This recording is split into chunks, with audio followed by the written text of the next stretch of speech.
ഇരിക്ക്. என்ன சாப்பிடுறீங்க? 5 ഡബിൾ ഓംലെറ്റ്. ഒരു പൊറോട്ട. രണ്ട്. എന്നാ 2 പൊറോട്ട. ட்ரிங்க்ஸ் ஏதாவது வேணுமா? ഓ പെങ്ങള് സ്വന്തമായിട്ട് വാറ്റനെ? ഡ്രിങ്ക്സ് ഒന്നും വേണ്ട അമ്മ. വെള്ളമൊന്നുമില്ലല്ലോ, കാലിയാ.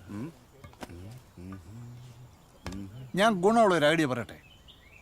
പണ്ട് ഒട്ടുപാലിന്ന് ഐസ്ക്രീം ഉണ്ടാക്കാൻ നോക്കിയ പോലത്തെ വല്ലതാണോ? എടാ ഇറക്കാൻ നീ കേക്ക്. ഓ പറഞ്ഞു. എൽദോസ് ഫാക്ടറി ജോലിക്കടയല്ലേ തീ പിടിച്ച് മരിച്ചത്. അവന്റെ ജീവനൊരു നഷ്ടപരിഹാരം കിട്ടണ്ടേ? അത് ഫാക്ടറിയുടെ മുതലാളിന്റെ അടുത്ത് നിന്ന് വാങ്ങിക്കണം. അവന്റെ ബോഡി വെച്ച് വില പേശുന്നതിനോട് എനിക്ക് യോജിപ്പില്ല. കൊണ തുടങ്ങി. ജീവനുള്ളപ്പോൾ വില പേശൊന്നും കിട്ടൂലല്ലോ. ശവം കൊണ്ടെങ്കിലും ഉപകാരം ഉണ്ടാവട്ടെ.